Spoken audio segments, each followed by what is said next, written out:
साथियों नमस्कार, मैं प्रशांत और आप देखना शुरू कर चुके हैं आपका अपना खुद का चैनल खुदरंग। साथियों, बहुजन समाज पार्टी काम बहुत तेजी से कर रही है, रणनीति भी बना रही है और रणनीति में बदलाव भी उतनी ही तेजी से हो रहे हैं। इसके पीछे का एक बहुत बड़ा कारण है कंफ्यूजन इस बात को लेकर के कि जो पुराने फॉर्मूले पर बहुजन समाज पार्टी लौटी है उसमें क्या जोड़ा जाए और क्या घटाया जाए जिससे बहुजन समाज पार्टी सत्ता में भागीदार बन सके या सत्ता पर काबिज हो सके। इस बात को लेकर के कंफ्यूजन है। मसलन चुनाव के नतीजे आए तो बहुजन समाज पार्टी की सुप्रीमो मायावती ने एक लंबी चौड़ी चिट्ठी लिखी और उसमें लिखा कि मुसलमानों का एक तरीके से उनको टिकट देना सही नहीं रहा, मुस्लिम वोट उनको नहीं मिला और आगे से इसका ध्यान रखा जाएगा। तो यह हुआ कि ठीक है, हम पुराने फॉर्मूले पर लौटेंगे, बहुजन हिताय बहुजन सुखाय वाली पॉलिसी पर वापस हम फिर से काम करेंगे और दलितों को जोड़ेंगे। दलितों को जोड़ने का काम शुरू हुआ, कमेटियां बनी। कहा गया कि जिला और विधानसभा की जो कमेटियां बनेंगी उन कमेटियों में 60% दलित होंगे, 60% हिस्सेदारी दलितों की होगी और बाकी 40% में बाकी और सभी जातियों का समावेश होगा। तो इस पर काम किया गया था जिलों में, लेकिन बड़े स्तर पर यह काम हो नहीं पाया। और एक सबसे बड़ी वजह, एक सबसे बड़ा जो जिस संकट से बहुजन समाज पार्टी जूझ रही है, तमाम सारे पॉलिटिकल एनालिस्ट इसकी तरफ इशारा भी कर रहे हैं।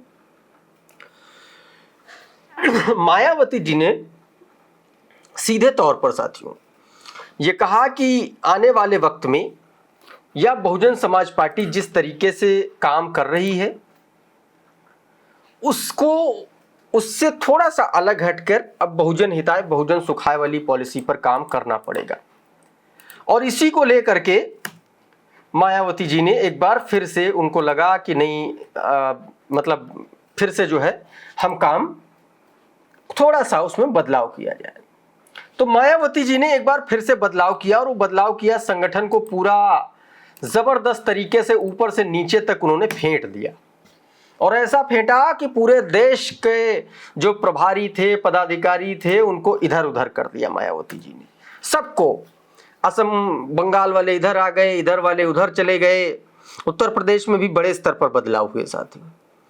और उन्हीं बदलावों में एक बदलाव कल हुआ, बहुत महत्वपूर्ण बदलाव। और यह बदलाव साथियों बहुजन समाज पार्टी का एक तरीके से आप यू टर्न भी कह सकते हैं या उनकी रणनीति में एक बदलाव भी कह सकते हैं। एक पुरानी जो बहुजन समाज पार्टी में काफी पहले, जब जिस दौर में गुड्डू जमाली हुआ करते थे, दानिश अली हुआ करते थे, बहुजन समाज पार्टी में नसीमुद्दीन सिद्दीकी हुआ करते थे, पश्चिमी उत्तर प्रदेश के नेता इमरान मसूद हुआ करते थे, तो बड़े दिग्गज नेता बहुजन समाज पार्टी में हुआ करते थे और मुसलमानों की नुमाइंदगी होती थी बहुजन समाज पार्टी में इन्हीं नेताओं के द्वारा। धीरे धीरे ये सारे नेता कांग्रेस में चले गए, कुछ इधर उधर सपा में चले गए, ये हो गया। तो बहुजन समाज पार्टी बड़े मुस्लिम नेताओं के अकाल से जूझने लगी। बड़े मुस्लिम नेता नहीं रहेंगे तो फिर मुसलमानों का रिप्रेजेंटेशन, उनकी नुमाइंदगी कौन करेगा और बहुजन समाज पार्टी के साथ मुसलमान क्यों जुड़ेगा। इस पर विचार करने के बाद फिर से बहन कुमारी मायावती ने अपनी रणनीति में बदलाव किया और बदलाव ये किया कि पहले तो सेक्टर वाली व्यवस्था लागू की। उत्तर प्रदेश में टोटल 6 सेक्टर बनाए, उसमें 3-3, 4-4 मंडलों को डाला और उसमें एक मुख्य सेक्टर प्रभारी बनाया, फिर उनके साथ में 2-2, 3-3 सहायक सेक्टर प्रभारी है, सेक्टर प्रभारी इस तरीके से बना दिए। काम किया गया और हर सेक्टर में 3 मंडल, किसी में 4 मंडल लगाए गए। अब ये हुआ, अब नई व्यवस्था ये इंट्रोड्यूस की गई है कि हर मंडल में 2 समितियों का गठन होगा, मतलब 2 समितियों की टीमों का गठन होगा और हर समिति में 3-4, हर समिति जो होगी मतलब 2 में से अगर हर समिति में 3 लोग 4 लोग इस तरीके से होंगे, और वो जो समिति होगी उसमें एक व्यक्ति मुसलमानों की नुमाइंदगी करने वाला होगा। ये एक बड़ा महत्वपूर्ण निर्णय बहन कुमारी मायावती जी का रविवार को, पिछले ही रविवार को ये मायावती जी ने अभी जो गुजरा है, ये बड़ा फैसला उन्होंने किया और मुझे लगता है ये बहुत महत्वपूर्ण फैसला, ये पहले हो जाना चाहिए था, लेकिन ठीक है, देर आए दुरुस्त आए। ये बहुत अहम है, बहुत महत्वपूर्ण है। ग्रास रूट लेवल पर आपको मुसलमानों को जोड़ना पड़ेगा, क्योंकि सिर्फ दलितों के आश्रय सत्ता नहीं हासिल हो सकती, ये हर कोई जानता है। और जिस तरीके की पॉलिटिक्स चल रही, जिस तरीके की सियासत चल रही है, आपको हर किसी को अपनी पार्टी में लेना पड़ेगा और हर किसी को साध करके चलना पड़ेगा, तभी ये पॉसिबल है। 60% दलितों को रिप्रेजेंटेशन देने वाला जिलों की कार्यकारिणी में, विधानसभाओं की कार्यकारिणी में ये फॉर्मूला अच्छा है, लेकिन सभी को आपको साधना पड़ेगा। उसके लिए भी कोई ना कोई एक्शन प्लान तैयार करना पड़ेगा और उसी के तहत ये प्लान तैयार हुआ। तो कुछ सेक्टर है, कुछ मंडल हैं, उन मंडलों में किन किन समितियों में किन किन की जिम्मेदारी है, उसकी एक पूरी लिस्ट है हमारे पास। मैं आपको पढ़ के बता दे रहा हूं, समझाने की कोशिश करता हूं कि क्या कुछ बदलाव हुआ है साथियों। तो बीएसपी ने अपने संगठन में फेरबदल करते हुए हर मंडल में 2-2 समितियों का गठन किया है।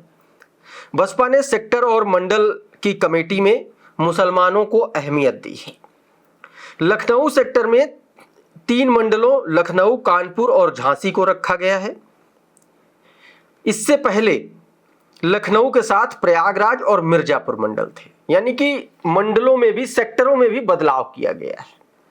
पहले मिर्जापुर के साथ में लखनऊ था और अब इधर आ गया, लखनऊ हो गया आपका प्रयागराज हो गया और मिर्जापुर, ये 3 मंडल मिलाकर के सेक्टर था, लेकिन अब नया जो सेक्टर बना उसमें कानपुर, झांसी और लखनऊ हो गया। नए सेक्टर के जो प्रभारी हैं, मुख्य प्रभारी, वो घनश्याम खरवार होंगे और इसमें प्रवेश कुरील, शमशुद्दीन राइन और अखिलेश अंबेडकर साहब को जगह दी गई है। इसके अलावा लखनऊ मंडल की जो टीम है, टीम ए, मतलब 2 समितियां बनाई गई हैं। जो पहली समिति है लखनऊ मंडल की, उसमें मौजीलाल गौतम, अनुरेंद्र कुमार और संदीप कुमार रावत और दिनेश पाल को जिम्मेदारी दी गई है। लखनऊ मंडल की जो दूसरी समिति है, टीम बी जो है, उसमें श्याम किशोर अवस्थी, राकेश गौतम और गंगा राम को जगह दी गई है। इसके अलावा शमशुद्दीन राइन जो है, वो उनका मुख्य काम जो है पार्टी के साथ मुसलमानों को जोड़ने का रहेगा। शमशुद्दीन राइन की जिम्मेदारी, मुसलमानों की जिम्मेदारी उनके कंधों पर सौंपी गई है। इसके अलावा आप देखेंगे तो सेक्टर अगर देखेंगे, प्रयागराज सेक्टर में प्रयागराज के अलावा चित्रकूट और मिर्जापुर को रखा गया है। पहले चित्रकूट कानपुर के साथ में था, लेकिन अब ये प्रयागराज और मिर्जापुर के साथ में आ गया। तो प्रयागराज मंडल की जो टीम ए है, उसमें आकाश वर्मा, आकाश राव गौतम और प्रेमचंद निर्मल को जगह दी गई है। प्रयागराज मंडल की जो बी टीम है, उसमें अवधेश गौतम है, रमेश पासी है, राम नारायण निषाद है, इनको जिम्मेदारी सौंपी गई है। इसके अलावा आप देखेंगे इस मंडल में जो मुसलमानों को जोड़ने की जिम्मेदारी दी गई है, उसमें जो मोहम्मद अकरम है, उनको दी गई है। इसके अलावा आप देखेंगे तो मैंने आपको पहले बता भी दिया है कि किस तरीके से बूथ से लेकर के जिला कमेटियों तक के गठन में 60% रिप्रेजेंटेशन दलितों का होने की बात कही गई थी, तो वो तो रहेगा ही। लेकिन इसके पीछे का जो मुख्य उद्देश्य था वो था कि बेसिकली अपने कोर वोटर्स को वापस लाया जाए। लेकिन अपने कोर वोटर से सिर्फ काम नहीं चलेगा, इसलिए आपको मुसलमानों को भी जोड़ना पड़ेगा, अगड़ों को भी जोड़ना पड़ेगा, ओबीसी को भी जोड़ना पड़ेगा और हर जगह आपको सेंध लगानी पड़ेगी, क्योंकि अगड़ा बीजेपी का वोटर हो चुका, पिछड़ा इंडिया अलायंस का वोटर हो चुका, दलितों में जबरदस्त सेंध लगी है और इसलिए आपको चारों तरफ से चलना पड़ेगा, क्योंकि सामने चंद्रशेखर आजाद भी आपके सामने एक चुनौती है और इसलिए आपको हर किसी को लेकर के चलना पड़ेगा।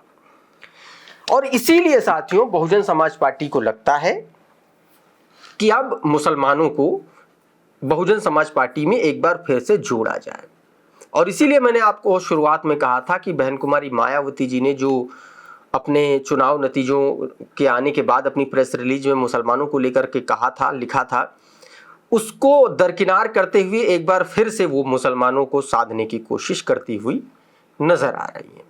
तो ये एक पार्टी में और संगठन में एक बड़ा फेरबदल है उपचुनावों के नज़रिए से, बल्कि विधानसभा का जो 2027 का जो मुख्य चुनाव है उसके नज़रिए से ये बड़ा महत्वपूर्ण है और बहुत अहम है साथियों। तो ये एक बहुत महत्वपूर्ण जानकारी थी, बहुत महत्वपूर्ण एनालिसिस था। मुझे लगा आप लोगों के सामने इसको रखा जाए, आप लोगों को इसकी जानकारी दी जाए। हमारी दी गई जानकारी आपको कैसी लगी, ये विश्लेषण कैसा लगा, ये हमें कमेंट बॉक्स में लिखिए और बताइए कैसा लगा। अच्छा लगा तो इसको लाइक कर दीजिए और दूसरों को भी शेयर कर दीजिए। ये वीडियो अगर आप पहली बार हमारे चैनल पर आकर के देख रहे हैं तो बेल आइकन दबाने के साथ साथ हमारे चैनल को सब्सक्राइब ज़रूर कर लें। ऐसे ही वीडियोज़ आपको सबसे पहले मिल जाएंगे इससे। बहुत बहुत शुक्रिया, बहुत बहुत धन्यवाद। आप जुड़े रहिए आपके अपने चैनल खुदरन के साथ। नमस्कार।